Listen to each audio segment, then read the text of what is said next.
a été, bien sûr, a été mise en place par Sa Majesté le Roi le 12 décembre 2019 afin Comment on fait une approche rénovée pour l'élaboration d'un nouveau modèle de développement pour notre pays.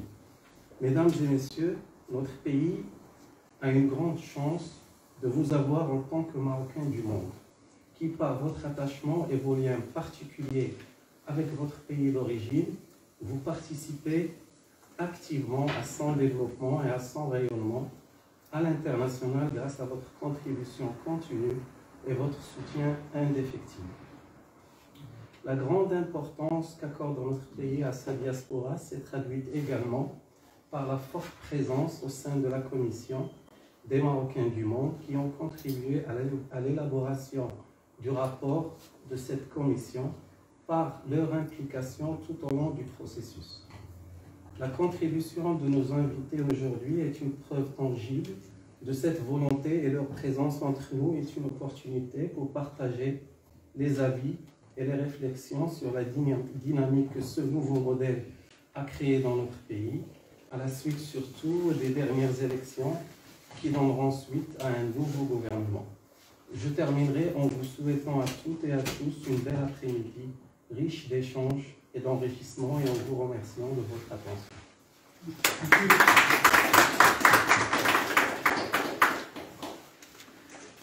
Merci, Idriss. Merci à nos invités, à nos participants pour cette journée consacrée au débat autour et pour le nouveau modèle de développement. Merci également à tous nos participants en train de nous suivre en direct via les réseaux sociaux, que ce soit sur le site du Consulat général du Maroc, que ce soit notamment sur le site du collectif Réflexion et Action. Je me présente, Azad Benzine. Donc, je suis administrateur de ce collectif Réflexion et Action, et parmi nous sommes tous contributeurs et contributrices pour donner de l'élan et préparer le Maroc d'aujourd'hui et demain. Donc je me permets juste de donner des éléments de contexte avant de donner la parole à nos intervenants et membres de la commission spéciale Rachid Benzine. Donc voilà, le Maroc, comme vous le savez, depuis un certain nombre d'années, et aujourd'hui à travers ce travail qui a duré un peu plus d'un an, voilà, il dessine son chemin via un nouveau modèle de développement pour répondre à la crise de confiance. Ce développement présidé par son Excellence M. Chakib Ben Moussa, il a été présenté à Sa Majesté le 25 mai de cette année au Palais Royal de Fès. Je me permets juste d'ouvrir une petite parenthèse qui nous est importante pour nous les Marocains du monde, puisque, je rappelle un petit détail qui a quand même son importance, puisque les membres de cette commission, ils sont d'un nombre de 35 personnes, entre hommes et femmes, mais surtout, il y en a 10 qui sont issus notamment des Marocains du monde, des Marocains et des Marocaines du monde. Donc 2 notamment ici, qui représentent notamment cette communauté, notamment à l'étranger, d'une manière très diverse, parce que, comme si je prends l'exemple de Si Hamid Bouchiri, qui a été établi pendant un certain nombre d'années en Corée du Sud, également d'autres, notamment comme Rachid, etc., que vous connaissez, parce que vous avez eu l'occasion de le connaître, et notamment ici même, la dernière fois, quand on a échangé autour de son dernier roman, Ainsi parlait ma mère. Donc c'est dire que les questions qui concernent c'est-à-dire les Marocains du monde, il a été quand même également avec surtout une vision notamment de cette communauté qui est la nôtre, qui a apporté de la richesse et qui a apporté forcément un peu plus de profondeur avant notamment d'un mouvement, notamment pour préparer c'est-à-dire le Maroc d'aujourd'hui et demain, via notamment un guide ou un conducteur ou un rapport notamment qui est aujourd'hui, qui s'appelle le nouveau modèle de développement. Il définit l'ambition nationale et propose un guide du changement crédible et réel du Maroc de demain. il met en lumière les ambitions du Maroc à l'horizon 2035, énonce un nouveau modèle de développement et expose les axes stratégiques de transformation. La troisième et dernière partie consacrée au levier du changement. Traité des discours de Sa Majesté, il a dit « Sa mise en œuvre relève d'une responsabilité nationale, nécessitant la mobilisation des potentialités de la nation et l'implication de toutes ses compétences que vous êtes, notamment celles qui, au cours des prochaines années, seront appelées à exercer des responsabilités gouvernementales et des mandats publics. » Donc voilà notamment le garant de la mise en œuvre de ce nouveau modèle tel qu'il a été pensé, tel qu'il a été et tel qu'il a été notamment travaillé par nos amis de la commission consultative spéciale pour le nouveau modèle de développement. Donc voilà ce que j'avais à vous dire pour donner un petit peu qui ont largement contribué et qui ont vu notamment, c'est-à-dire quel est l'interaction pour produire ce rapport général. Voilà. Donc ce que je vous demanderai tout simplement, c'est que chacun puisse prendre la parole, chacun puisse poser sa question d'une manière synthétique, il se présente, qui il est, son nom, prénom, sa profession. Ça fait à peu près 40 ans que je suis en France. Sinon, il a plusieurs doctorats. C'est une fierté, notamment, il est expert, notamment tout ce qui est entrepreneuriat, tout ce qui est en innovation managériale. Il a eu notamment une étape en Corée du Sud où il était doyen notamment d'une très grande école, et aujourd'hui, comme d'ailleurs depuis, c'est des gens notamment comme vous, comme tout le monde, dont on peut être fier. Merci, c'est Hamid qui n'a pas hésité une seule seconde de répondre présent et de faire le voyage pour notamment nous donner davantage de profondeur par rapport au contenu de ce nouveau modèle de développement. Je parle de Sir Rachid Benzine, voilà, donc, qui est auteur de plusieurs romans, qui est politologue, il est également universitaire, c'est-à-dire il enseigne aux Sciences Po, voilà, donc jamais faire le tour, notamment, je pourrais faire le tour notamment de leur parcours assez variés, et qui sont là aujourd'hui uniquement pour vous, pour nous, pour qu'on puisse débattre autour et pour ce nouveau modèle de développement et répondre à vos questions.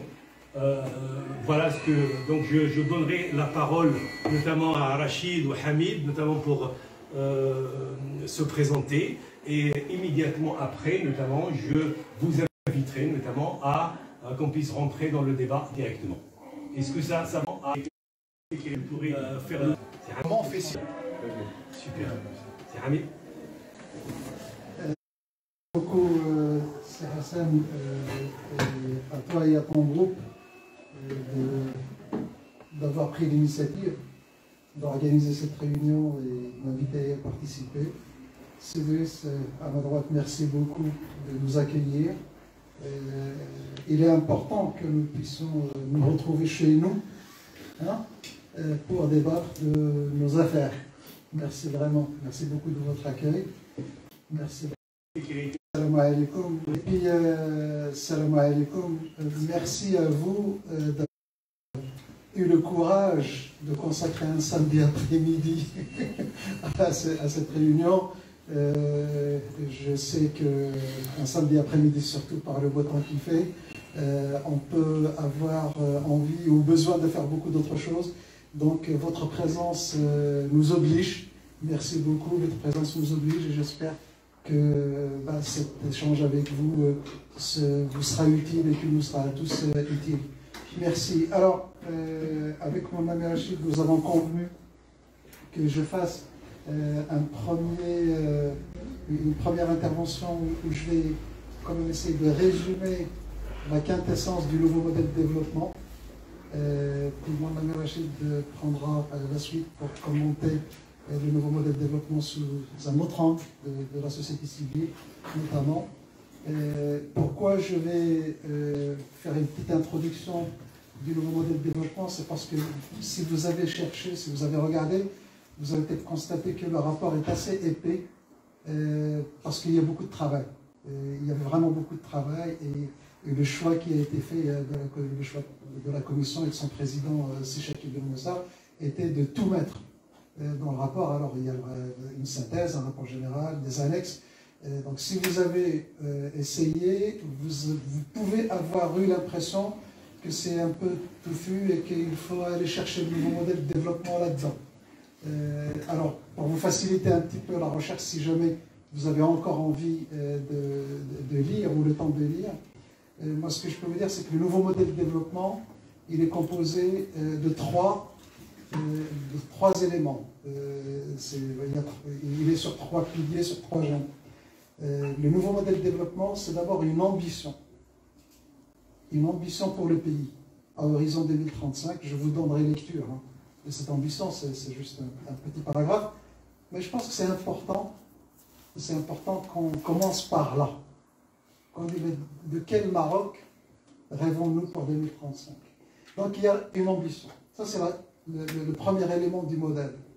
Le deuxième élément du modèle, le premier élément du modèle, l'ambition, bon, je vous lirai, c'est du texte, mais elle est accompagnée d'un certain nombre d'indicateurs, une quinzaine d'indicateurs cibles pour 2035, couvrant les dimensions économiques, capital humain, société, etc. etc. Là, je vous en ferai l'économie. Si vous voulez regarder un peu de près ces indicateurs, vous irez dans le rapport. Donc ça, le premier élément. Deuxième élément du nouveau modèle de développement, ce que nous appelons des choix stratégiques. 4 grands choix stratégiques. Un choix stratégique qui s'impose, c'est pour atteindre cette ambition, il faut transformer l'économie marocaine. Il y a une transformation structurelle de l'économie marocaine qui est nécessaire pour orienter l'économie vers des activités à plus forte valeur ajoutée, pour accélérer la création de richesses. Donc ça, c'est le premier choix stratégique. Le deuxième choix stratégique, au service de l'ambition, il est par rapport au développement du capital humain et d'un investissement nécessaire dans l'éducation, dans la santé, dans les secteurs qui contribuent finalement à améliorer les compétences, mais le bien-être des citoyens. Il y a un troisième axe stratégique qui relève de l'inclusion dans le diagnostic qui a été fait et qui n'a pas été fait que par la Commission. On se rend compte qu'on a dans notre pays un certain nombre de citoyens et des segments de la société qui ne se reconnaissent pas ou qui ne participent pas suffisamment dans l'effort de développement du pays, et il faut trouver le moyen de les inclure. Alors il y a les femmes dont le taux d'emploi, le taux d'emploi des femmes au Maroc est très très faible, sur l'ordre de 24% je crois. Et il y a un indicateur, d'ailleurs, quand je vous ai dit il y a 15 indicateurs, il y a un indicateur qui porte spécifiquement sur l'inclusion des femmes dans l'activité économique. Il y a les jeunes, enfin je ne vais pas faire toute la liste des groupes de citoyens qui sont aujourd'hui un petit peu, qui regardent un peu le match et qu'on voudrait inclure dans le match. Donc ça c'est le troisième choix stratégique. Et le quatrième choix stratégique, c'est les territoires. Et par là, nous entendons la nécessaire appropriation par les acteurs locaux dans les territoires, dans les régions, dans les provinces, l'appropriation de ces acteurs, l'appropriation du développement du pays par ces acteurs-là. On ne peut pas atteindre l'ambition pour 2035 dont je vous ferai lecture, je fais donner un petit peu le plaisir, mais on ne peut pas atteindre cette ambition-là en continuant à gérer le Maroc, parfois dans le détail, même à la virgule près, depuis Rabat. Sa Majesté a pris une position très forte sur le Maroc des régions, par exemple, la régionalisation avancée. C'est un chantier qui a encore, qui est un chantier, on va dire, d'avenir, pour être optimiste. C'est un chantier d'avenir, mais il faudra bien trouver le moyen de faire jouer à fond, notamment le principe de subsidiarité, le principe de la participation, etc. Donc ça, c'est le quatrième choix stratégique. Ces choix stratégiques, ils vont la manière dont on va les aborder, la manière dont on va travailler sur ces grands choix stratégiques nécessite une nouvelle méthode. Alors on appelle ça le nouveau référentiel, du nouveau modèle de développement. Il y a, ce qui est nécessaire, c'est, comme dirait l'autre, un changement de paradigme, mais on va dire juste un changement de méthode. Aller évoluer d'une espèce de pilotage centralisé du pays, depuis Rabat, en silo, hein, c'est centralisé, c'est en silo, pas tellement de culture de résultats, pas tellement de culture de reddition de comptes, etc. Donc, aller de ce système-là vers un système où on est orienté résultat, orienté citoyen, les politiques publiques doivent être informées, doivent être élaborées à partir de contributions citoyennes, doivent être jugées par rapport à leur contribution à l'amélioration des citoyens. Il y a un certain nombre on appelle ça la doctrine organisationnelle dans le nouveau modèle de développement. Si vous lisez ce chapitre-là, vous allez constater que le nouveau modèle de développement est porteur, si on va, si on y va, hein, si on le fait, c'est porteur d'une rupture référentielle vite de l'action publique. Et je termine ma petite introduction en vous lisant, en vous donnant lecture et en appuyant un petit peu sur les mots, de l'ambition, parce que je crois que si nous arrivons à nous entendre sur l'ambition, si nous arrivons à la partager, à la limite, le chef étudiant, des jeunes, des moins jeunes, il nous a semblé que l'ambition suivante que je vais vous lire pouvait être un point de ralliement, pouvait être un rêve partagé. Alors, fermez les yeux, nous sommes en 2035. Alors, en 2035, le Maroc est un pays démocratique où toutes et tous sont en pleine capacité de prendre en main leur devenir et de libérer leur potentiel, de vivre en dignité au sein d'une société ouverte, diverse, juste et équitable. C'est un pays, en 2035, c'est un pays créateur de valeurs, qui fructifie ses potentialités de manière durable, partagée et responsable, capitalisant sur ses progrès significatifs à l'échelle nationale. Le Maroc s'érige en puissance régionale exemplaire à l'avant-garde de grands défis qui interpellent le monde. Là, vous pouvez ouvrir les yeux. Alors, je vous assure que chaque mot dans ce paragraphe compte, a été débattu, discuté, et puis nous en sommes sortis de cet exercice-là en nous disant oui, c'est possible. Il n'y a rien, si nous voulons vraiment y aller, il faut qu'on ait cette volonté d'y aller. Si nous voulons vraiment y aller, rien ne peut nous empêcher d'atteindre cette ambition, parce que finalement, oui, nous sommes très prompts, et c'est à notre honneur peut-être, Marocains, nous avons tendance à être assez lucides très vite sur nos défauts, sur nos limites. Nous sommes très exigeants vis-à-vis de nous-mêmes, probablement. Et puis, nous avons tendance à sous-estimer, voire ignorer nos atouts. Et moi, personnellement, ma participation aux travaux de cette commission, ça m'a fait prendre conscience que, ben oui, le sous-développement n'est pas une fatalité, et que le développement, c'est vraiment notre affaire, et que c'est à notre portée. Voilà, alors, mon ami Rachid vous mettra toutes les nuances qu'il faut, hein, dans cette petite note d'enthousiasme. Mais en tout cas, voilà, le nouveau modèle de développement, je disais encore, une ambition, des choix stratégiques et un nouveau référentiel, c'est une nouvelle méthodologie de conduite de l'action publique. Merci, je reviendrai à l'occasion sur ces points ou sur d'autres dans l'échange. Rachid, c'est à toi. Merci, Hamid, pour cette introduction. Alors, qui dit nouveau modèle de développement, dit la nécessité d'abord de se mettre d'accord sur le concept modèle. Qu'est-ce que nous entendons par modèle? Un modèle, c'est une représentation mentale.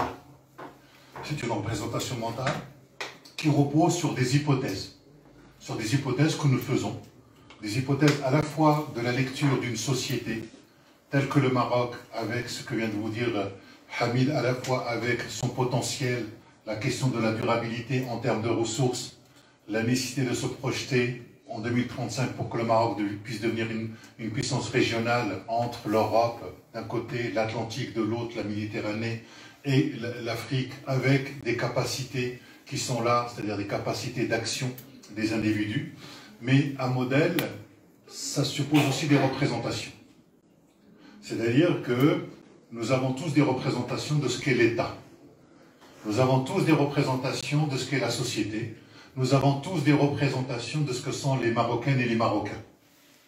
Et la relation entre l'État, les institutions, l'administration et les citoyens. Donc ça veut dire quoi?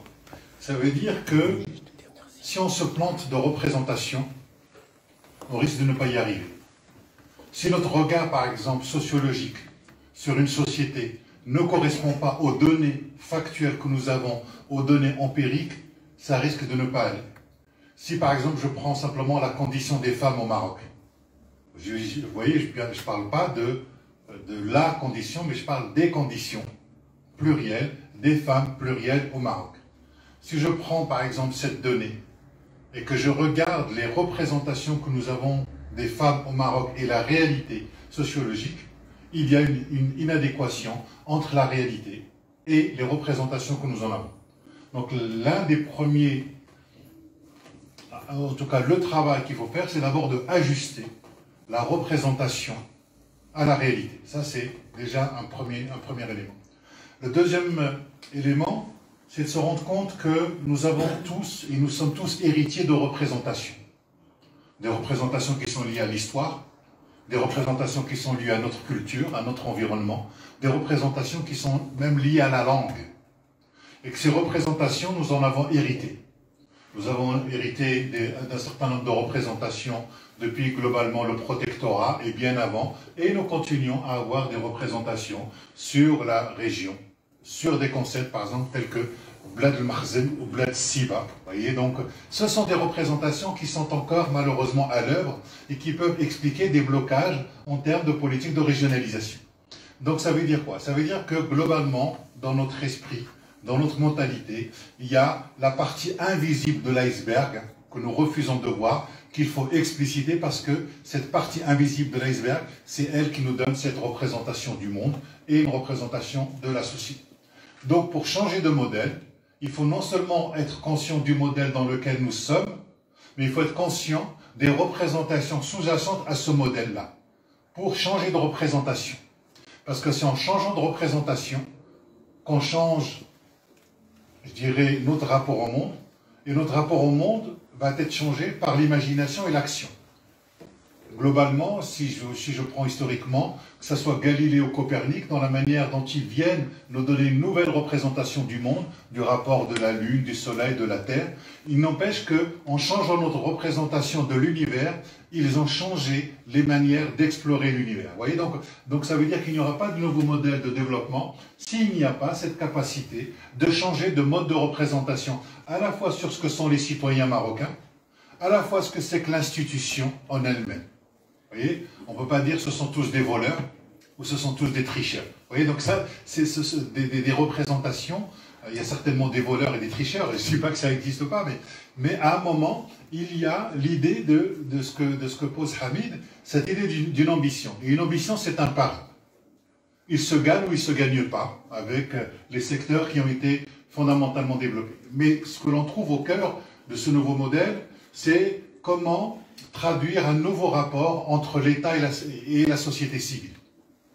C'est-à-dire que l'État, quand j'entends l'État, ce n'est pas simplement l'administration publique, ce sont aussi les entreprises qui sont créatrices de richesses. Comment on articule ce rapport à la fois de pouvoir, ce rapport de complémentarité et de distinction des différentes sphères entre le domaine des entreprises, le domaine de la société, ce que peut faire la société civile et ce que peut faire l'État. L'État au sens régulateur, l'État en termes de projection, je dirais, d'un certain nombre d'ambitions. Et ce qui est le cas, je dirais, du Maroc, c'est le fait d'être dans un royaume, d'avoir un roi, ça permet d'avoir le temps long. Contrairement aux démocraties, où on est 5 ans, puis au bout d'un moment, si on a un nouveau gouvernement, ben on peut avoir complètement une nouvelle politique. Alors que ce qui manque fondamentalement, c'est une vision à long terme. Et qui dit modèle, dit absolument l'idée d'une vision. Où est-ce qu'on se voit dans 15 ans? Comment on se voit dans 15 ans? Globalement, ce sont les enfants qui vont naître aujourd'hui et qui vont avoir 15-20 ans dans 15-20 ans. Globalement, voilà, c'est une nouvelle génération. Et que, en tout cas, le présupposé qui a été à la base du modèle, c'est l'idée d'un État fort avec une société civile forte. C'est-à-dire qu'il y a, quelque part, une espèce de tension créatrice entre un État fort et une société forte. Lorsque vous avez un État fort, vous avez une société civile faible, ben, ça donne la Chine. C'est-à-dire pas d'expression politique, pas d'expression démocratique, etc. Lorsque vous avez une société forte et un État faible, ben c'est la jungle. C'est ceux, simplement, qui peuvent s'en sortir. Et donc l'articulation, c'est comment développer une société civile qui soit à la fois forte en termes de propositions, à qui on donne une partie du pouvoir. Vous voyez, une société civile qui fait ce pari, à qui on accepte de faire ce pari de partager le pouvoir, une partie de la réalisation d'un certain nombre d'objectifs, parce que les gens, lorsqu'ils s'organisent, ils ont cette capacité fondamentalement de changer les choses. C'est-à-dire, ils sont en capacité de décider ce qui est bien pour eux. Vous voyez, donc c'est ce pari-là, c'est ce même pari sur la régionalisation. C'est-à-dire qu'à un moment, on accepte, à partir de Rabat, d'accepter de responsabiliser et de partager une partie du pouvoir et de ne pas simplement contrôler quelque chose qui serait, je dirais, de manière verticale. Donc il s'agit à la fois d'articuler une politique et une notion du pouvoir d'un point de vue théorique qui va à la fois qui relève de la verticalité, parce qu'il faut qu'il y ait quelque part de la transcendance dans une société, hein, et cette question de l'horizontalité. Et ça, c'est quelque chose qui n'est pas facile à trouver parce que ça suppose globalement de faire confiance. Alors quand vous allez au Maroc, nous avons eu l'occasion d'aller dans un certain nombre de villes, de discuter à la fois avec les politiques mais aussi avec la société civile, les associations. Il y a quelque chose qui revient constamment, c'est la défiance et la méfiance. À la fois de la part de l'institution vis-à-vis des citoyens, où on se méfie des citoyens, et en même temps des citoyens qui se méfient des institutions. Mais globalement, c'est la question, c'est comment on rétablit la confiance. Moi, en tout cas, ça n'engage que moi. La confiance, c'est quelque chose qui se donne. Ce n'est pas quelque chose qui se mérite. Soit vous faites confiance, soit vous ne faites pas confiance. Une fois que vous pouvez confiance, vous pouvez développer de la vigilance pour que cette confiance ne soit pas trahie. Mais il y a quelque chose qui se donne. C'est pas quelque... Et pour moi, la confiance ne peut venir que de là-haut. C'est-à-dire que si, dans les différentes instances de pouvoir, on ne fait pas confiance à différentes instances en dessous et aux citoyens, ça risque de ne pas fonctionner. J'ai envie de vous dire que, et j'arrêterai là, c'est globalement c'est la même chose dans une famille. Si les parents ne font pas confiance à leurs enfants, les enfants ne sauront pas grandir. C'est un pari, et c'est celui-là qu'on prend, et ça veut dire qu'on est devenus des adultes. Mais gérer un pays, c'est plus difficile que gérer une famille. Et quand on voit les difficultés que nous avons avec nos enfants à gérer une famille, je vais essayer d'imaginer un peu ce que ça peut donner. Je vous remercie et je m'arrêterai là. Merci Rachid, merci Hamid pour cette première présentation d'éclairage diagnostic autour du diagnostic qui a été réalisé par les 35 membres de la commission spéciale du nouveau modèle de développement et surtout la vision souhaitée à travers ce modèle pour demain.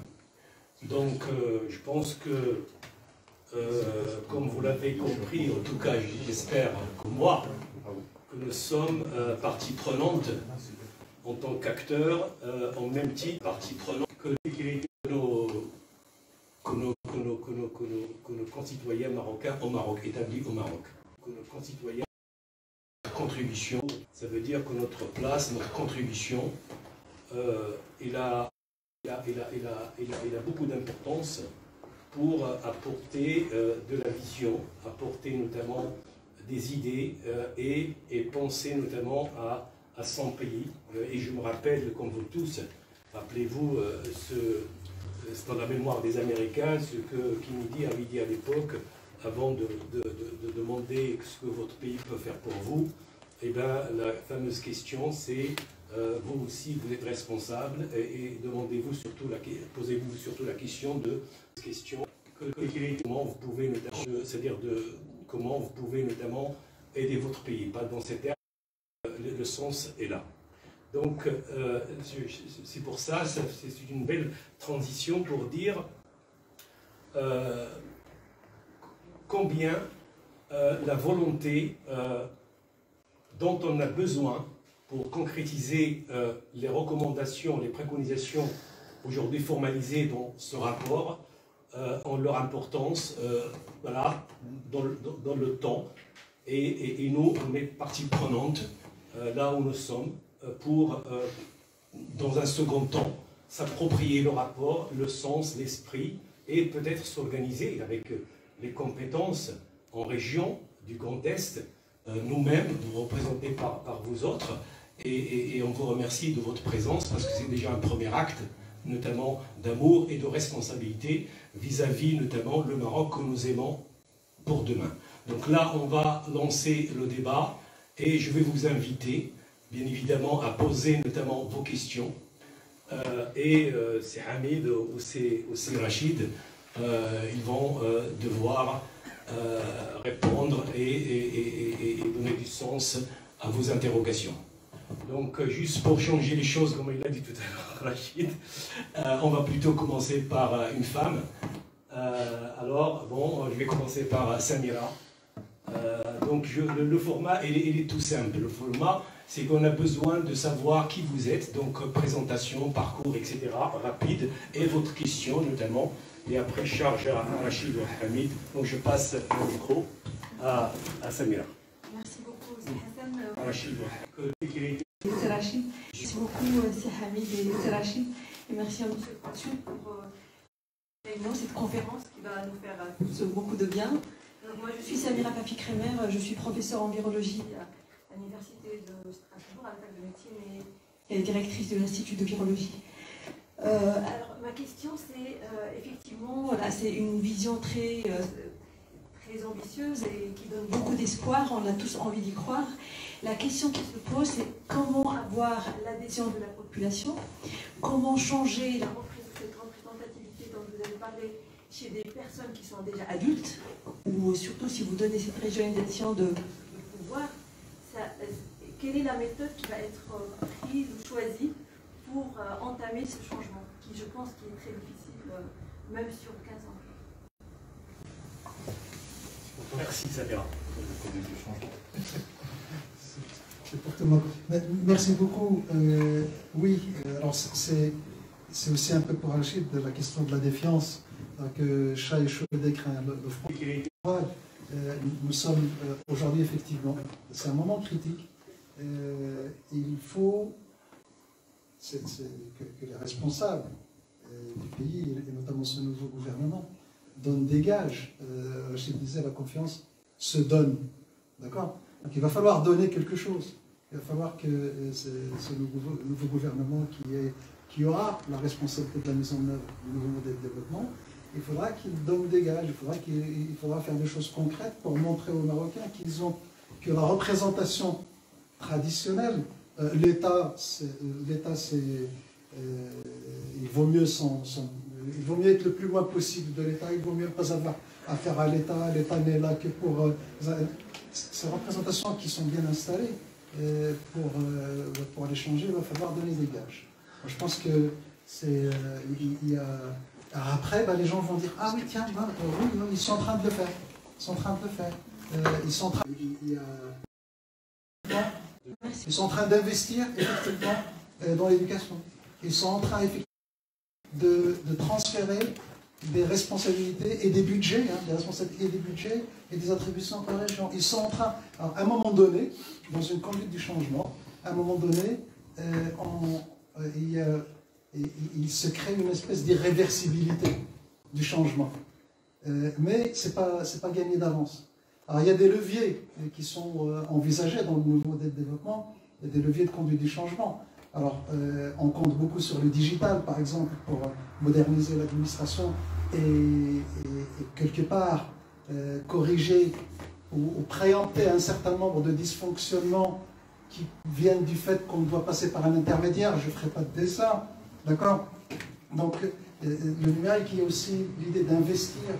Le numérique, il y a aussi l'amélioration significativement dans l'amélioration qualitative de l'administratif. Ça, c'est un autre levier. Alors, puisque j'y suis, je dois dire, dans les leviers de conduite du changement, il y en a un, mais on y reviendra vers la fin, c'est aussi les Marocains du monde. Qu'est-ce que les Marocains du monde peuvent, comment tout ce que nous avons appris, pas seulement dans nos sphères professionnelles, mais qu'est-ce que nous avons appris dans la sphère citoyenne, dans les pays où nous vivons, qui peut aussi servir, peut-être féconder un petit peu les nouvelles représentations dans le pays. Donc oui, on est fondé à être sceptique, d'accord? Parce qu'il y a des raisons.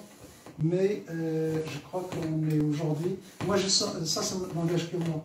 J'ai l'impression, mais je peux me tromper, j'ai l'impression que les Marocains sont en train de se dire il y en a marre du Sud-Afrique et que ce n'est pas une fatalité. Ça, je le sens, moi j'ai quitté, ça fait 38 ans. Je n'ai pas toujours dit ça, je n'ai pas toujours senti ça. Mais je sens qu'il y a quelque chose qui change dans le pays et les gens ont envie d'affirmer quelque chose. Donc, là je suis peut-être optimiste, mais je crois qu'il y a une fenêtre là de tir qui s'ouvre, mais il ne faut pas décevoir. Il ne faut pas décevoir. Dans le travail que nous avons essayé de faire, nous avons beaucoup travaillé sur ce concept de modèle et effectivement de représentation. La question, c'est comment on change des représentations. Comment on fait ça? Et vous savez qu'une représentation, ce sont des noyaux très difficiles à atteindre. Mais ce qui se passe, c'est que vous avez à la fois le noyau, puis vous avez des éléments périphériques. Et plus vous toucherez les éléments périphériques, et plus ça viendra perturber complètement le noyau pour le faire éclater, pour faire advenir une autre représentation. Et ce que disait Hamid, c'est-à-dire sur quand on a un modèle, comment on touche des représentations. Vous voyez, par exemple, ces derniers temps, au Maroc ou en Tunisie, peu importe, on a commencé à nommer des femmes mères de Rabat, de Casa, de Marrakech. Ça, c'est une forme de représentation. Mais il faut continuer, c'est-à-dire qu'il ne faut pas s'arrêter à ce niveau-là. Et vous voyez un modèle qui va venir perturber de plus en plus ce rapport et même la représentation que l'on peut avoir des femmes au Maroc. Et c'est avec, je dirais, ces changements périphériques clés qu'un système, un paradigme va entrer en perturbation pour intégrer d'autres éléments qui sont absolument là. Et donc, il y a cet élément-là. Et ensuite, il y a ce que tu disais tout à l'heure sur cette capacité à rendre compte de l'argent. Cette reddition des comptes, qu'est-ce qu'on a fait? C'est-à-dire être capable à un moment d'avoir qu'est-ce qu'on politique d'évaluation. Vous voyez, donc de se dire qu'est-ce qui se passe là-dessus. Et moi, j'avais été vraiment très frappé. Tu disais tout à l'heure sur le fait que pendant 1 an et demi, on avait plein de données. C'est ça qui est très important. On avait plein de données de la Banque mondiale, de toutes les études qui ont été faites sur le Maroc. Et en fait, ce que l'on voyait, il y avait deux choses. C'est que l'idée de la conduite du changement, comment on conduit les changements, quels sont les acteurs du changement, et qu'est-ce que nous devons mettre en termes d'innovation institutionnelle, de transformation, ce que tu en parleras tout à l'heure beaucoup mieux que moi, c'est-à-dire ces machines à transformer les projets. Et moi, par exemple, j'ai été vraiment très frappé en termes de PIB sur la rémunération des professeurs, que ce soit au collège ou au lycée ailleurs. Et globalement, quand on a regardé en termes de PIB équivalent au Maroc, les professeurs étaient payés à 30 à 40% plus cher que dans d'autres pays. Mais le résultat n'était pas là. Donc la question c'est, est-ce que c'est simplement une question d'argent? Est-ce que c'est simplement une question... Vous voyez, ça c'est une représentation que j'avais. La représentation que j'avais, c'était qu'on ne paye pas suffisamment. dire donc l'État de l'éducation fait système et donc l'État de l'éducation nationale est à ce point-là parce qu'il n'y a pas suffisamment d'argent là-dessus. Et on se rend compte que c'est une fausse représentation. Donc la question c'est comment on la corrige. Alors effectivement, tout à l'heure on en parlait avec Hamid, si on rapporte ça par exemple quand on fait partie de la classe moyenne et qu'on a un salaire, le fait que la santé ne soit pas assurée, il faut payer la santé, le fait de payer des études à ses enfants, ben effectivement, à la fin, le revenu par professeur, effectivement, l'État globalement fait système. Et on voit bien que globalement un pays peut émerger dans son modèle de développement économique à partir du moment où il y a une classe moyenne qui émerge. Donc la question c'est comment on va travailler effectivement cette idée d'une classe moyenne qui va émerger avec cette question qui est quand même centrale, et on l'a vu avec la Covid, de la question de la santé. C'est-à-dire la question de la protection. La protection en termes de santé physique, le corps, le mental, comment on va travailler ça. Puis surtout, comment on va articuler à la fois une très grande performance en termes de recherche et développement, c'est-à-dire comment les applications. C'est-à-dire comment on fait système. Voilà, globalement, c'est ça. Comment on fait système lorsqu'on pense, par exemple, à la construction de logements où les gens peuvent habiter. Comment on crée tout un système pour que ça soit viable. À la fois penser à l'idée des transports, l'idée des crèches, l'idée de l'école, l'idée de l'hospitalisation, l'idée de l'école, l'idée de l'université. Donc, comment réfléchir cette idée de la complexité et ne pas simplement faire des routes en disant, ben voilà, la route, elle va sortir à droite, ce qui va permettre d'atteindre le village, mais globalement, on n'aura pas pensé à comment ce village va se retrouver dans un écosystème complexe, de telle sorte à ce qu'il puisse bénéficier d'un certain nombre d'infrastructures. C'est quelque chose qui est très difficile parce que c'est de la complexité. Et la complexité, c'est que vous ne maîtrisez pas tout. Vous appuyez là, c'est comme, vous savez, l'espèce de cordes, etc. Vous savez, les cordes qui sont comme ça et comme ça, vous appuyez là.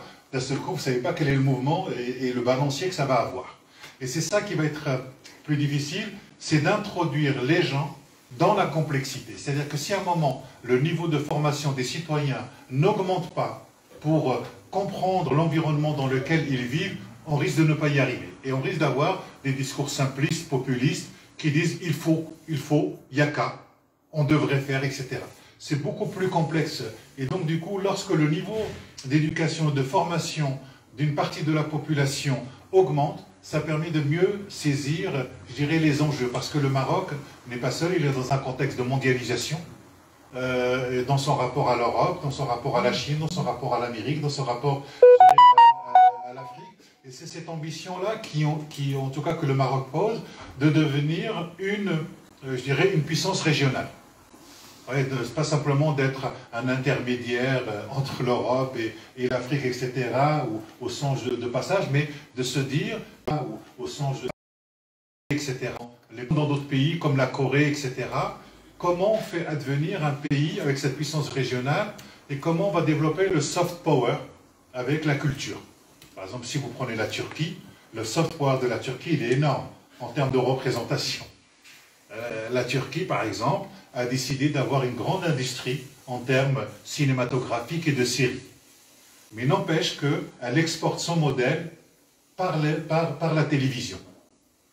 Combien de Marocains n'ont pas vu, je dirais, des séries avec des traductions d'origine, c'est-à-dire le dialecte marocain, et avoir ce type de représentation. La Corée du Sud, avec la K-pop, c'est-à-dire leur manière de faire de la pop. Vous voyez, mais on ne se rend pas compte comment la culture, en vérité, pour ne pas simplement l'arrimer à quelque chose qui serait folklorique, traditionnel, mais comment, en misant sur la culture et le patrimoine et l'histoire du Maroc, s'il y avait une industrie cinématographique suffisamment forte, s'il y avait un lien très fort entre les séries, les réalisateurs, les auteurs, pourrait exporter fondamentalement son modèle. Et ça, ce sont aujourd'hui, je dirais, des soft powers sur lesquels il faut absolument, me semble-t-il, réfléchir. Je vous parle de la regagner, je ne vous parlerai pas, mais il y a un certain nombre d'atouts qui me semblent importants au Maroc, sur lesquels le Maroc pourrait miser pour avoir une industrie beaucoup plus importante. Mais ce qui est très important, c'est comment les citoyens vont participer à des terrains qui jusque-là étaient exploité uniquement par quelques-uns. C'est les rentrées sur le marché d'un certain nombre de terrains, je dirais, en termes de business, en termes industriels, qui jusque-là n'étaient le fait que de quelques familles. Globalement, c'est ça. C'est-à-dire que nous rencontrons beaucoup de citoyens qui disent « Nous voudrions rentrer sur le marché pour produire, mais le ticket d'entrée est impossible pour nous. Donc quand vous n'avez pas ce ticket d'entrée, ben, vous ne pouvez pas exploiter l'ensemble des richesses. » Et ce que je peux dire, c'est que les richesses existent au Maroc. Elles existent. La question, c'est comment on répartit ces richesses pour les exploiter, pour donner de la capacitation aux gens, pour qu'eux-mêmes puissent produire et se prendre en main. Voilà, ça, ce sont des enjeux qui sont importants, et que la question de la corruption, la question des rentes a été absolument, je dirais, on en a parlé, ça ne veut pas dire qu'on va réussir, mais ce qu'on a voulu dans cette commission, c'est surtout ne pas faire l'impasse sur des problématiques qui sont réelles. Mais moi, ce qui m'intéresse, c'est une fois qu'on a dit ça, c'est qu'est-ce qu'on fait. Et c'est pour ça qu'il faut avoir une théorie du changement, comme dans une entreprise. Comment on fait le changement? Eh bien, il y a des mécanismes, il y a des critères, il y a un système de référence. Et à partir du moment où le système de référence est partagé à la fois par l'administration publique, l'État, les citoyens, les entreprises, il y a une capacité d'avancer. Mais si on n'a pas tous le même langage, c'est très difficile de pouvoir, me semble-t-il, se projeter quand il y a des différences de territoire et de richesse aussi importantes, je dirais, dans le Maroc. Donc il y a une égalité territoriale qui me semble importante. Et la question des représentations, elle est fondamentale. Je vous donne simplement un exemple sur comment le Maroc est sous tension aquatique sur l'eau en ce qui concerne l'agriculture. Vous voyez, donc, et on se rend compte globalement que le Maroc a hérité d'un modèle de l'agriculture qui date du protectorat et que ce modèle-là a été importé du modèle californien. C'est-à-dire qu'on a dit, voilà, il y a les mêmes éléments, il y a à peu près le même relief. Donc les Français qui ont voulu faire, je dirais, du Maroc le grenier de l'Europe, ont plaqué sur le Maroc un modèle qui n'est pas le sien. Et globalement, depuis ce temps-là, on n'a pas du tout remis en cause cette représentation-là. Et donc, on voit bien que les enjeux pour justement avoir une agriculture verte, cette représentation, cette tension en termes, pour ne pas être sous cette tension en termes de l'eau, globalement, il faudrait changer le modèle agricole marocain pour qu'il soit en adéquation avec ce que sont les terres marocaines. Mais si vous y touchez, en fait, vous allez vous retrouver face à des paysans, face à la ruralité, face à des représentations, ça risque très difficile. Donc il faut avoir le courage à un moment de remettre à plat ce modèle en disant ce modèle-là qui a été importé, comme beaucoup d'autres modèles d'ailleurs, qui ne correspondent pas du tout à la société marocaine dans sa profondeur anthropologique, culturelle, sociologique, historique. Donc il faut avoir le courage de se dire, mais est-ce que ces modèles qui ont été importés, est-ce qu'ils ne sont pas un frein à ce modèle de développement? Voilà. Et que la confiance, elle commence d'abord dans la parole donnée. C'est cela la confiance. La confiance est une parole, on a confiance dans le langage. C'est-à-dire que les mots ou le faire s'accompagnent, ou le dire précède le faire. Quand je dis quelque chose, je le fais. Je vous donne un exemple. Quand je m'engage à venir ici, je m'engage, vous vous engagez. Et on engage quelque chose qui est beaucoup plus que vous et moi, qui est le langage même, c'est-à-dire la confiance dans les mots. Puisque les mots ont un impact. Quand on voit, et donc, quand on voit qu'une société française, marocaine ou ailleurs, lorsqu'on voit qu'il y a une crise du langage, on ne croit plus dans ce que disent les gens, on ne croit plus dans ce que disent les politiques, on ne croit plus dans ce que disent les médias, etc., ça développe des théories du complot, et il n'y a plus de société. C'est-à-dire que lorsque les mots n'ont plus d'impact sur le réel, lorsque les gens ne croient plus dans les mots, il n'y a plus de société. C'est terminé, je peux vous dire, c'est la même chose dans un couple. Quand quelqu'un dit quelque chose, la femme dit quelque chose à l'homme ou à l'homme, et qui ne croit plus dans la parole, il n'y a plus de couple, il n'y a plus de famille. Donc, l'institution du langage, elle est quand même importante. Alors, mais qui est le garant? Qui est le garant de la langue? Le garant de la langue et du langage, ce sont d'abord les institutions. Pourquoi? Parce que les institutions ont le temps long. Une institution, c'est la question de la temporalité. c'est ce qui permet aux gens, à un moment, de vivre ensemble. C'est-à-dire que si on n'a pas le souci des institutions, il n'y a plus de société. L'institution, c'est le tiers. C'est entre vous et moi, il y a l'institution. Vous voyez, donc c'est très important. Donc non seulement il faut avoir le souci des institutions, mais les institutions doivent avoir aussi le souci des citoyens. C'est ce qu'on appelle une vie bonne. Et globalement, je suis d'accord avec vous qu'il y a une dialectique entre les citoyens et les institutions.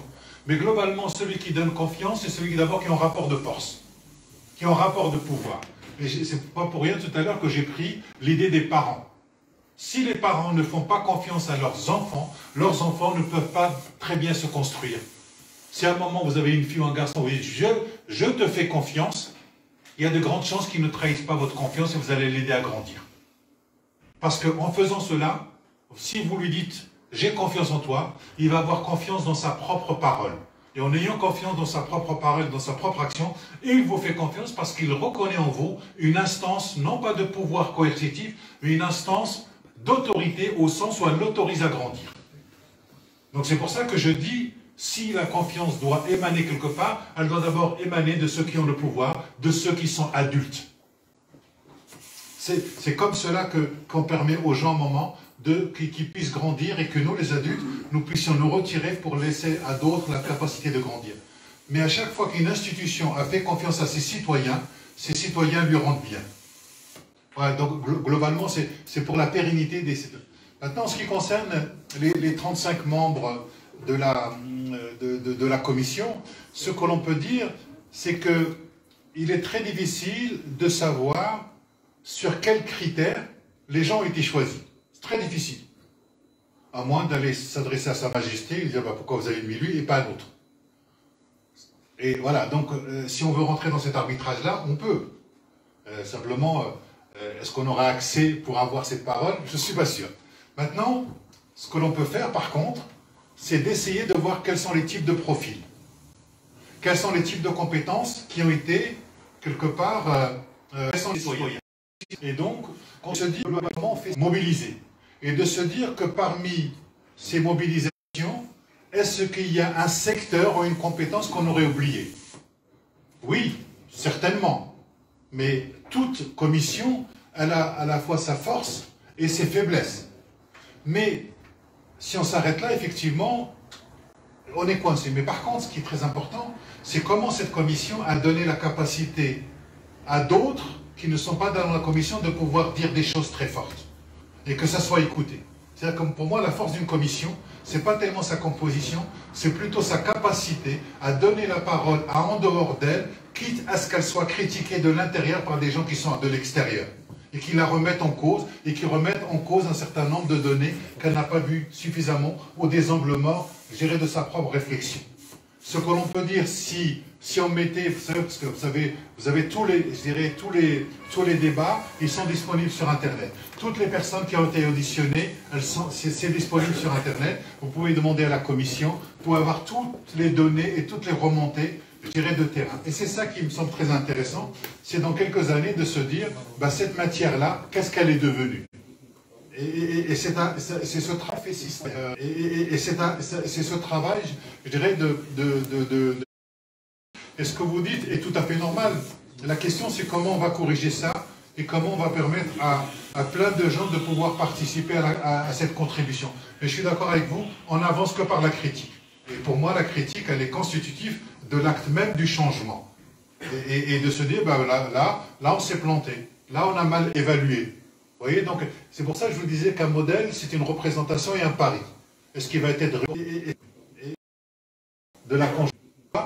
Ça dépend de la conjoncture internationale, ça dépend des entreprises, ça dépend de tout le monde. Simplement, ce que je veux dire par là, c'est qu'il n'y a plus la possibilité de se dire aujourd'hui, nous attendons tout de l'État. C'est pas possible. Le principe d'un État aujourd'hui, c'est de mettre en capacitation les gens. Voilà. C'est de mettre en capacité, c'est de mettre en mouvement les gens, de donner des capacités aux gens pour qu'ils puissent se réaliser. Mais penser que l'État va tout faire, ça aujourd'hui c'est impossible. Ce qu'on demande à un État, c'est d'être juste et de mettre en capacité les gens quand ils désirent réaliser quelque chose. C'est ce que nous faisons dans une famille. Nous mettons en capacité la possibilité à nos enfants, à un moment, de pouvoir s'extraire, de grandir et de partir pour créer d'autres familles ou d'autres univers. Merci, Rachid. Juste, je vous demande 2 minutes. Voilà. On va aussi laisser participer quand même nos compatriotes qui me suivent en ce moment en direct sur les sites Facebook. Donc permettez-moi juste notamment quelques secondes.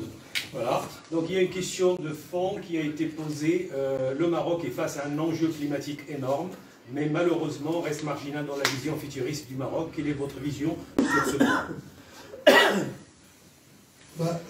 La question du changement climatique et du développement durable, c'est une question qui est majeure dans le nouveau modèle de développement. Et quand j'ai tout à l'heure, juste quand j'ai donné lecture du Maroc tel que nous voulons en 2035, si on a été attentif, il y avait vraiment ce point, et il y a même dans les indicateurs, accompagnant cette ambition-là, il y a des indicateurs qui portent notamment sur l'usage des ressources en eau et des choses de ce genre-là, les énergies renouvelables.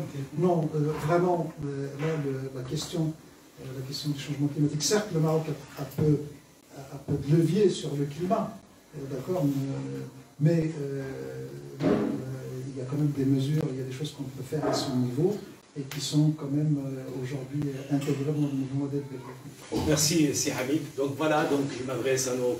Voilà, la question est traitée. Oui.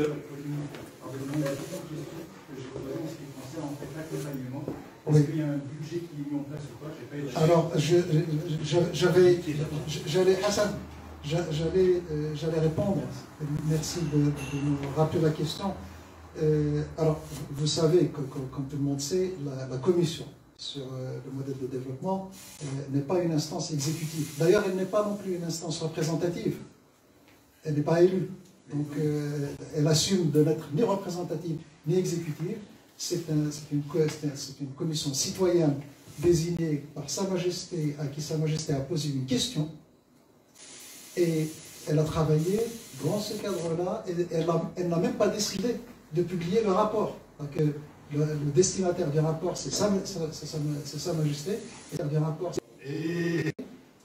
c'est Sa Majesté qui a ordonné la publication de tout le rapport et la présentation à la discussion du rapport avec les citoyens dans les régions. Sinon, la Commission n'aurait pas pu le faire. Donc, juste pour boucler un peu sur cet aspect-là. Il n'y a pas de calendrier, il n'y a pas de mise en œuvre. Non, si. Alors, là, on arrive à la mise en œuvre. Donc, il est très clairement dit dans notre rapport, très clairement rappelé que c'est le gouvernement qui a la charge de la mise en œuvre du nouveau modèle de développement.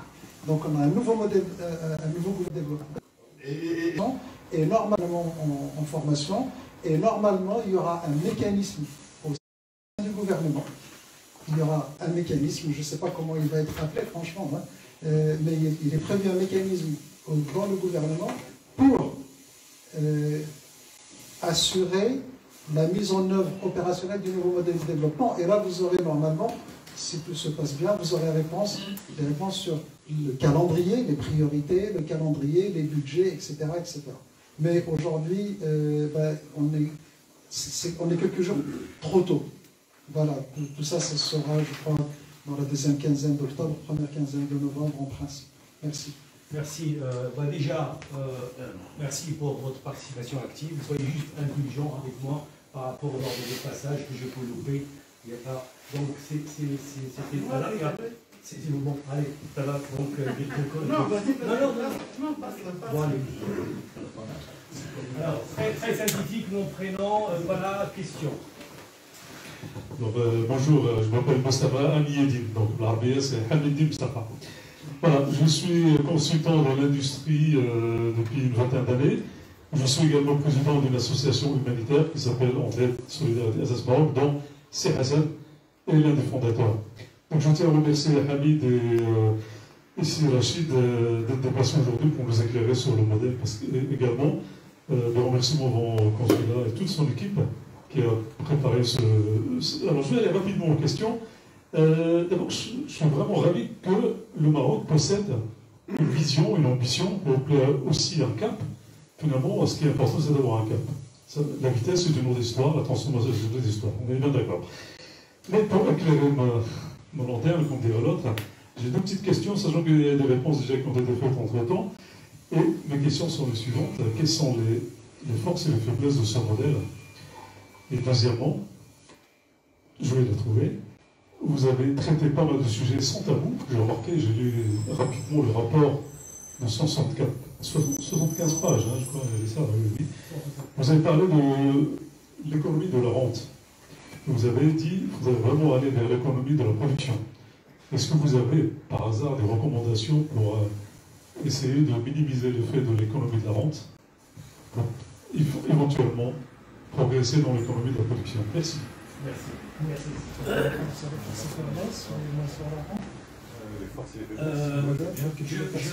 Je passe aussi la question de... Voilà, et comme ça vous pouvez répondre notamment. Elle est très longue, donc allez-y. Donc, entre-temps, il faut essayer de la raccourcir. Non, ça moi, je réponds sur Après...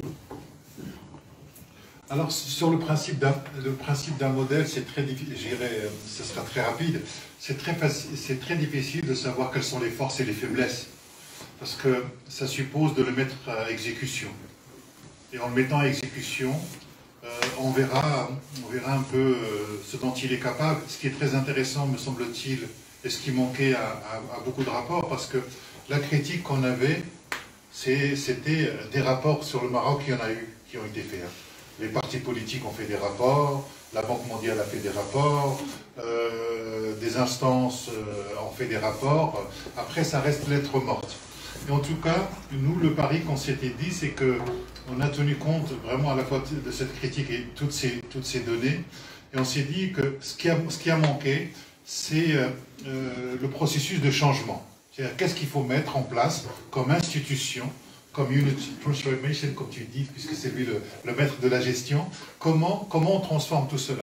Et je crois que l'un des apports, me semble-t-il, dans ce modèle, l'apport est très fort, c'est à la fois cette ambition très forte, c'est Paris, puisqu'il y a 5 grands paris, on ne les réussit pas, c'est ça un modèle, et il y a surtout, je dirais, le chemin pour y arriver. Qu'est-ce qu'il faut mettre pour y arriver en termes de structure? Et quel type d'hommes et de femmes faut-il à l'intérieur de ces structures pour pouvoir avoir, me semble-t-il, ce changement? Pour l'instant, les faiblesses, j'en vois pas. Non, je plaisante, mais globalement, il faudra attendre. Ce qui est très intéressant, et qui me semble vraiment important, c'est l'idée de pacte. Un pacte, c'est pas un contrat. C'est pas la même chose. C'est pas la même chose. On n'est pas dans le contrat social de Rousseau, on est dans l'idée d'un pacte. Et un pacte, c'est un accord, à un moment donné, d'une situation donnée, dans un pays donné, avec les rapports de force, on dit, on se met d'accord là-dessus. Mais si demain, les rapports changent, le pacte, il change. Et c'est ça qui me semble important. C'est-à-dire, c'est ce qui peut à la fois faire sa force, et en même temps, sa faiblesse, parce qu'on peut le renégocier constamment. Oui, alors, il y avait la deuxième question hein, sur l'économie de la rente. Mais j'aimerais rajouter un mot ou deux sur les forces-faiblesses du nouveau modèle de développement. Il y a un élément qui pourrait être à la fois la faiblesse et la force du modèle. Et ça peut vous paraître paradoxal, mais je le pense sincèrement. C'est un travail qui a été fait par une entité qui est située hors du champ institutionnel. Donc la Commission n'a aucune existence institutionnelle. C'est une entité qui est à côté. Alors ça peut être une faiblesse, hein, parce que finalement la Commission n'a aucun pouvoir exécutif. Donc oui, le risque, on pourrait dire, oui, finalement, merci, vous avez fait un travail, bon travail ou pas, peu importe, mais vous l'avez fait hors du champ institutionnel, donc finalement, on va vite l'oublier. Mais dans le contexte marocain, il se pourrait que ce soit une force. Ce n'est pas pour rien que Sa Majesté, après avoir interpellé quand même les forces vives du pays, en octobre 2017, premier discours, ouverture de la session parlementaire, octobre 2017, Sa Majesté dit, et il faut absolument, le modèle de développement s'essouffle, et il interpelle les forces vives pour dire, il faut quelque chose, il faut faire quelque chose. Malheureusement, ou alors peut-être, je ne sais pas si c'est malheureusement, en tout cas c'est juste de fait, les acteurs institutionnels qui auraient dû répondre à l'interpellation royale n'ont pas répondu ou n'ont pas répondu à la hauteur de la question posée par le chef de l'État. Et ça, c'est mon interprétation personnelle. Et donc, je me dis, à ce moment-là, le chef de l'État, ne voyant rien venir du champ institutionnel normal, s'est dit peut-être finalement, en créant une entité un peu à côté, un espace de liberté, on va mettre dedans des gens qui ne sont pas encartés, qui ne sont pas des acteurs politiques, etc. Peut-être qu'ils auront un peu plus de liberté, finalement, de réflexion et de parole. Ce qui fut le cas d'ailleurs. Je suis témoin que nous avons travaillé dans la liberté la plus totale de ce point de vue-là. Et alors, pour enchaîner sur l'économie de la rente, comment est-ce qu'on démantèle une économie de la rente et qu'on encourage une économie de la production de richesses? C'est d'abord en démantelant tous les dispositifs. Au Maroc, on est très fort sur les agréments. Il y a des agréments partout, y compris pour extraire ou vendre du sable. Moi, j'ai découvert. Donc, le nouveau modèle de développement, préconisation, c'est qu'il faut abolir ce système d'agrément qui crée des rentes. Deuxième élément, mais je ne vais pas tout, je vais pas entrer dans tout, mais deuxième élément, c'est la Commission insiste sur la nécessité de faire jouer pleinement son rôle au Conseil de la concurrence, et si vous suivez l'actualité marocaine, vous savez que ça ne va pas de soi, le Conseil de la concurrence, mais aussi toutes les autres organes, vous savez que c'est pas la même chose, qui sont en régulation, qui sont censés veiller à ce qu'il y ait un jeu ouvert, etc. etc. Donc il y a sur ce plan-là, je ne sais pas, peut-être que vous relirez, peut-être j'espère, le rapport général, et vous verrez qu'il y a quand même des préconisations assez concrètes, notamment, vous irez sur l'axe stratégique vers une économie productive, créatrice de richesse, vous irez sur ce chapitre-là que vous allez trouver, etc. C'est dans ce chapitre-là que vous allez trouver un certain nombre de choses que je viens de dire et d'autres. Merci. Merci. Là, oui, donc, synthétique, j'ai plusieurs questions, mais on va essayer de commencer. Voilà, c'est ouvert le micro. Voilà, je vous présente, la plupart ils me connaissent. Je suis Mohamed Jimouhi, je suis مهندس دولة في الإلكترونيك والأوتوماتيزم. وفي نفس الوقت أنا رئيس واحد الجمعية هنا اسمها الموسيقية الأوروبية للدفاع منذ سنوات. جبت انا واحد الورقه هنا ديال السيت ديالنا اللي تي بومباردي بار ليطا الجيري. تنكتب في مواقع مغربيه وبعض الامور اللي هضرت فيها ما تنهضرش انا بالجمل، انا تنهضر بواحد الحاجه سانتيتيك. اي ماتنون جو سوي ماروكان، جو سوي السفاره القنصليه ديال المغرب، نهضر بالمغربيه ياكون نهضر بالعربيه، ما الفرنسيه ايغور هذه تهضر بالفرنسيه. انا صحفي وارى نقاط الضعف.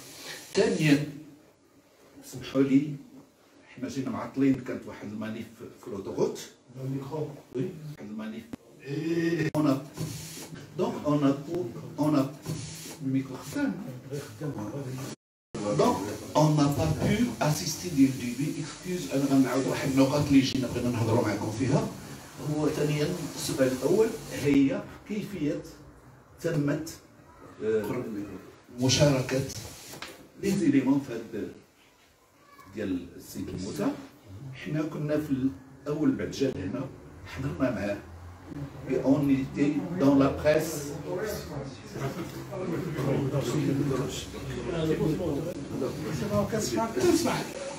دونك كنا مع السفير المغربي هنا، وبعد خرجت الريزولتا ديالكم تبعكم في الصحافه ونيتي ديسو. علاش؟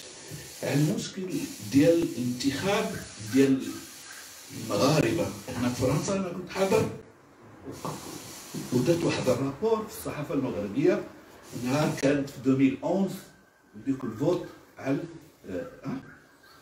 علاش هذيك المره اون لو دروا هذيك on a participé au vote, participé au Parlement, on n'a pas le droit.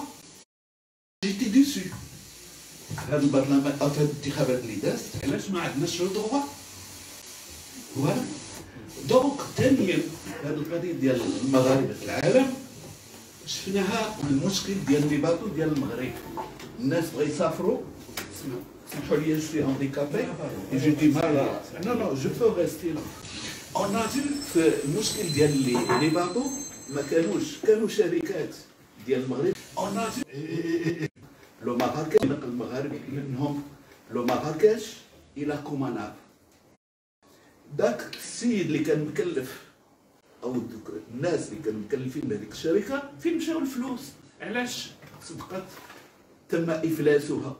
علاش لم يتم متابعه هذوك الناس اللي كان عندهم الصندوق هنا في حدا نيس يقدر الملايير ودار الملايير حتى وقعت هذيك الشركه في الافلاس ولا كومانا بنفس الشكل.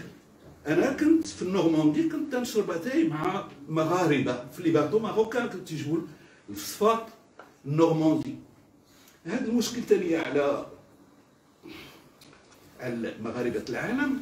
تكلمنا على الناس خاونين الفلوس للمغرب وجايين هنا ودايرين شركات. انا من جهه بني ملال تنهضر على ذاك مبدع ياك برلماني وخاون الفلوس وعنده واحد مجموعه ديال موظفين اشباح لانه كان رئيس بلديه والان انتخب في مازال متبوعا في المحاكم. تيقرر يولدوا هنا ما شفتوش. قرر هنا الى كريي اون انتربريز هنا باش كريي اون انتربريز. انا غنعاود واحد المشكل جربت لي انا شخصيا بداك الوزير اللي كان داك الصلاح سميتو بعدا دانا منه. دونك نكمل في هذه القضيه ديال ممتع. علاش مثل هاد الناس اللي زالوا متبوعين خاونين دي كريدي وجايين اون دوموندي كي انتيغ خداو لو باسبور في لا دوان ديال المغرب بلي هاد السيد راه متبوع من المحاكم ما خصوش يخرج سواء كان وزير او غير وزير. كاينين الناس داروا اجرام في المغرب وخارجين لهنا. دونك الفكري المغرب فلوس مغاربه العالم دي مليون ويهرب ويجي هنا ويكري اون انتربريز ويبقى هنا 10 سنين ولا شيء يهود ويدور ويدخل.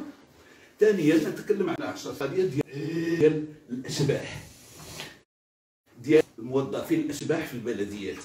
علاش لحد الان لازالوا كاينين الناس موظفين ولا ما عارف وباقي مسجلين موظفين وهما هنا خدامين وتيتشدوا الخلصه ديالهم في المغرب. انا هضرت في شي ما تنهضرش بهذاك الزواق دوك الجمال. هضرت انا في واحد المشكل والحمد لله كنت مع اتصال مع واحد الوزير كان شبالي ما لا علاقه له بي. كتبت على شي مواضيع وطبقات. انا تنجلس تنشد دي شيفر وتنحاول نطبقهم في المغرب. هضرت على ديك القضيه ديال لي بروف والاساتذه اللي تينوميوهم في الاماكن النائيه في الجبال وتيبقاو معزولين حتى لا بغاو يوصلوا لهذيك معزولين.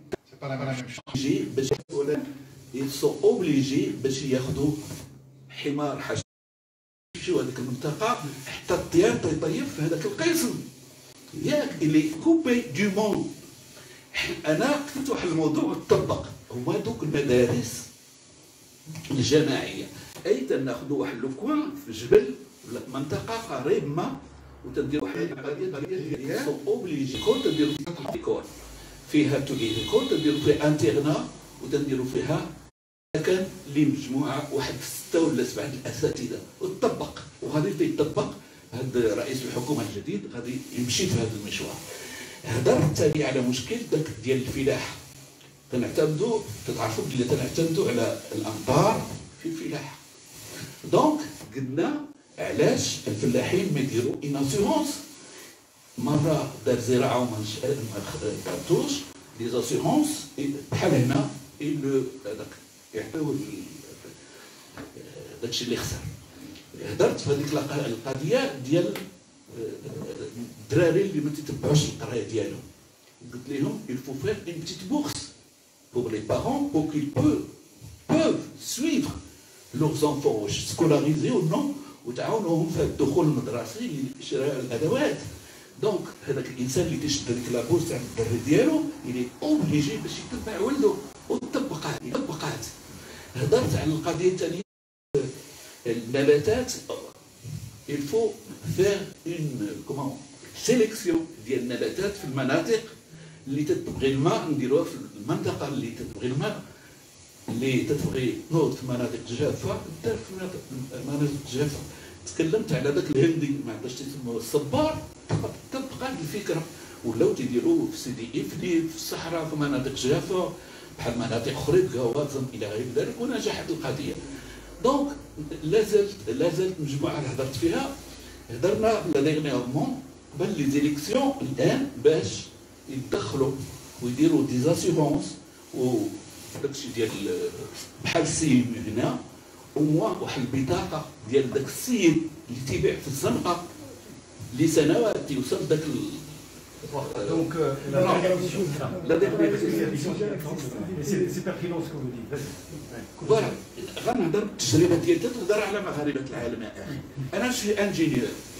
انا درت ان بروجي هنا وتبعته لسنه مع لا ريجيون لوغان ياك. بغيت نديرو ما عنديش فلوس عندي 6000 اورو.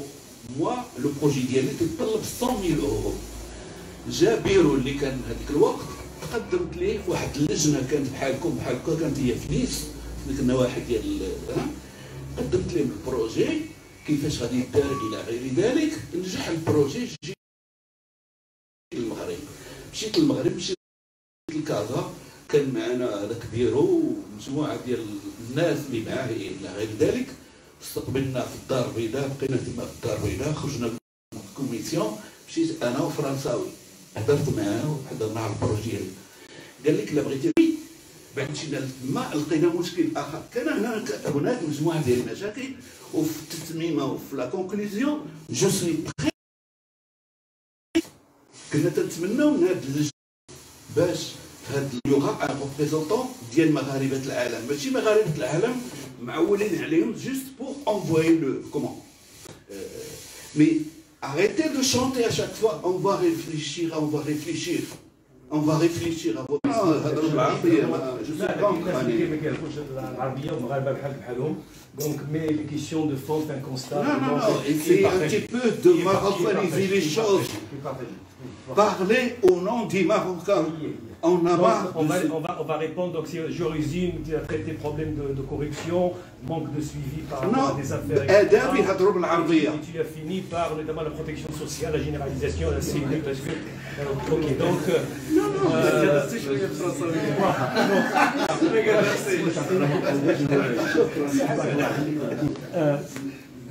أنا راه غنكتب وغنقول واحد كلمة وقلت أعطيت لي الكلمة وقلت لا غير باش pour être très clair, ici on est entre Marocains du monde. Comme il a été rappelé à plusieurs reprises, ici on représente personne. C'est-à-dire on est en train notamment d'échanger autour du rapport sur notamment le nouveau modèle de développement. Il n'y a pas de représentativité institutionnelle notamment qui est évoqué. Donc voilà, donc il faut qu'on soit détendu. Effectivement, c'est des sujets que tu as vécu, c'est bien. Et après, نزيد واحد الجملة. لا جملة.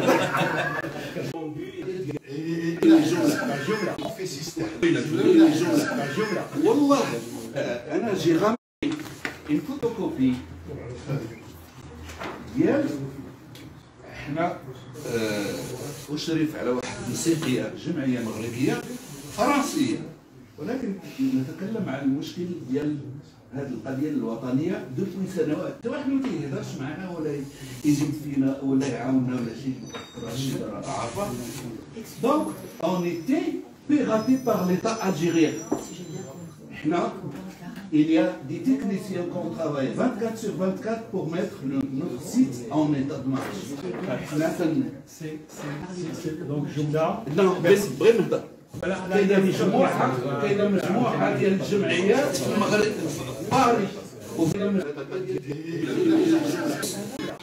تحصل على الفلوس وما تديرش il dépense, il prend l'argent du Marocain. C'est Mohamed. On va essayer de ne pas partager. Donc,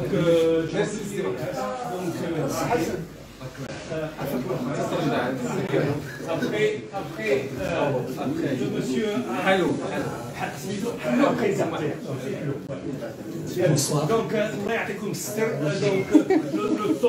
le temps nous est compté. Et effectivement, il faut donner la parole à tout le monde. Et merci déjà pour favoriser les échanges à travers. Donc, il faut qu'on soit plus synthétique et plus direct et comme ça laisser notamment à nos intervenants de répondre.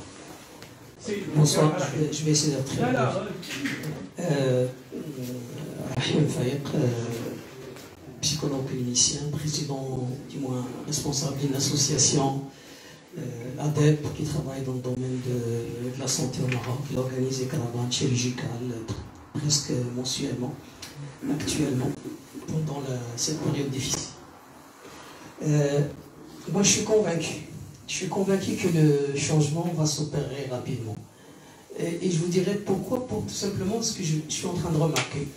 Il y a à peine quelques années, quand je discutais avec les directeurs des hôpitaux, j'ai eu souvent la réponse de tout va bien, il n'y a pas de problème, etc.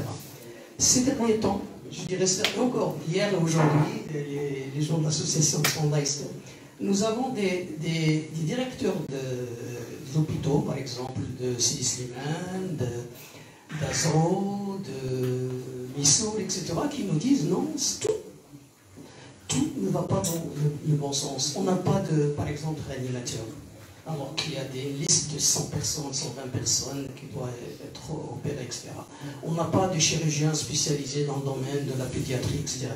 Ça veut dire, moi, ce phénomène-là, quand des responsables d'administration commencent à parler, commencent à un moment donné poser des questions, c'est que le Maroc change et que peut-être on ira un peu plus loin dans les décennies à venir. Et là, je suis convaincu. Moi, je reviens un petit peu sur les deux éléments, permettez-moi. Je tiens déjà à vous remercier. Hein. Je suis désolé, je suis passé directement, bien sûr, que ce soit le consulat, monsieur le consul, qui a donné vraiment un élan formidable à ces rencontres. Celui-là, monsieur le consul.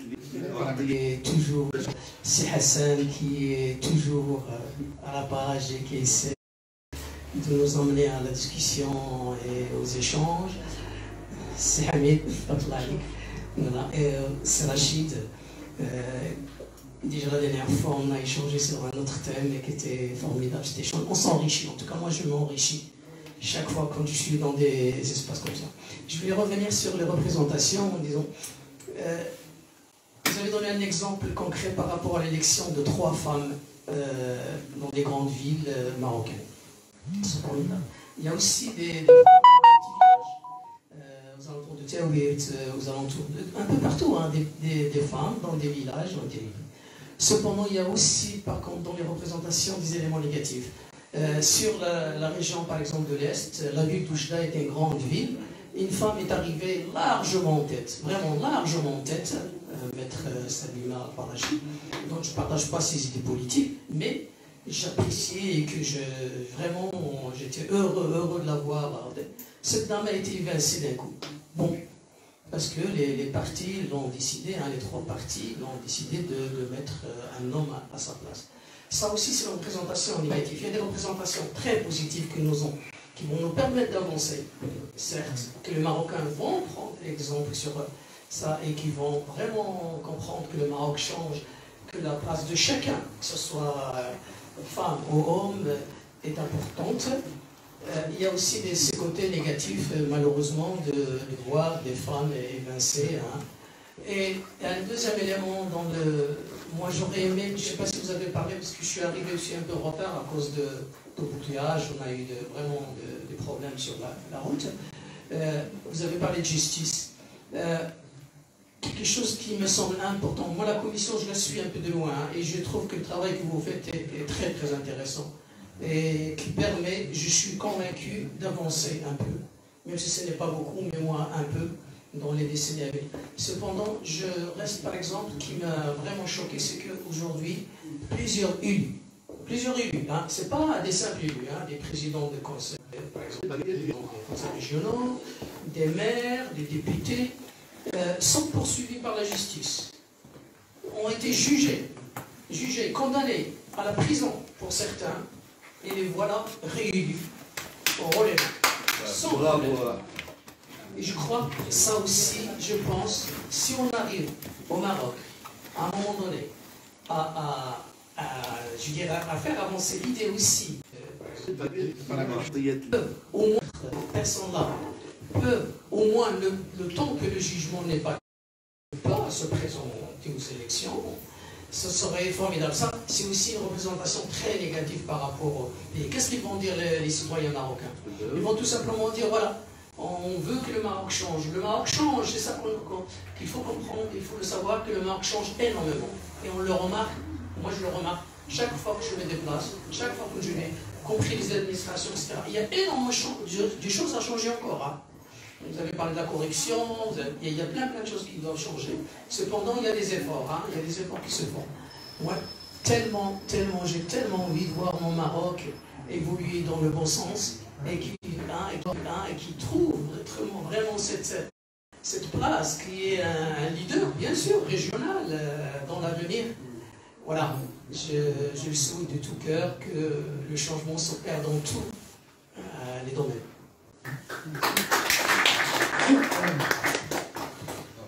Merci, c'est Rahim.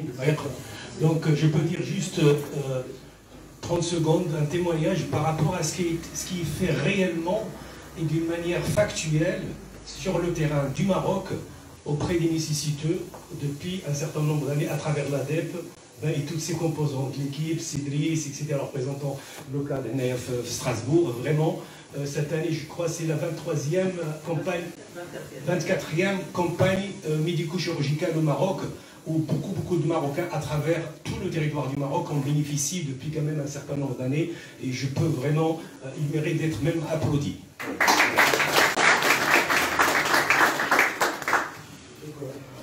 Je partage ce que vous venez d'énoncer en termes de désir et de souhait pour le Maroc. Effectivement, vous avez des éléments qui participent à une représentation positive, ce que nous avons parlé. Je dirais toutes ces femmes qui à un moment montrent leur capacité et surtout leur réussite. Et c'est très important de prendre en compte la condition des femmes au Maroc. Et puis vous avez parlé aussi de ces éléments négatifs en termes de représentation. Et ce que j'ai envie de vous dire, c'est que c'est le paradoxe de toutes les sociétés, c'est à la fois d'être sur des éléments très très positifs et en même temps des éléments régressifs. Ça veut dire quoi? Ça veut dire que le changement ne sera pas facile. Pourquoi? Parce que le changement nécessite de changer aussi à la fois les représentations, mais en changeant les représentations, on change aussi les rapports de force. Et vous savez, j'ai souvent l'habitude de prendre cette image-là, de dire qu'une société, c'est comme un gros paquebot. Vous voyez, le temps de changer de direction, ben ça met beaucoup de temps. C'est quelque chose qui va prendre énormément de temps. Mais au fur et à mesure que vous embarquez de plus en plus de gens avec vous, il y a de grandes chances que vous puissiez réussir. Maintenant, pour bien opérer, il faut savoir qui on est et nos compétences les uns des autres et nos fonctions. Le principe de cette commission, c'est une commission consultative.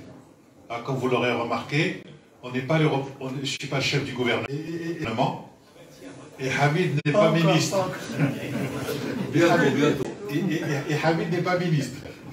Donc, il ne faut pas nous prêter des choses qui ne sont pas de notre ressort. Vous voyez, ces dysfonctionnements existent, je dirais malheureusement ils existent. Nous, notre rapport, notre fonction, c'était d'imaginer un nouveau modèle de développement en consultant l'ensemble des protagonistes au Maroc et proposer ce modèle, un nouveau modèle de développement. Il était pour Sa Majesté. Il n'était pas question de réfléchir sur je dirais, des gens, des RME. C'était pas du tout l'objectif. Il y a le CCME, il y a d'autres instances qui doivent réfléchir. Ce qui est très important, c'est de savoir... Pourquoi ça existe, ce CCME? C'est quoi son rôle? Allez demander ça à Sa Majesté. Non, on vous parle pour transmettre, vous n'êtes pas responsable. Pour transmettre ce qu'on vous dit. Écoutez, moi, vous savez, je vais vous dire, on a travaillé pendant 1 an et demi. Pendant 1 an et demi, c'était une tâche, c'était des choses qui n'étaient pas faciles, parce que c'est pas facile de faire travailler 35 personnes avec des logiciels complètement différents. Il y en a un qui est sur Macintosh, l'autre qui est sur Windows, et l'autre il est sur Linux, et l'autre il est en train d'inventer son propre système.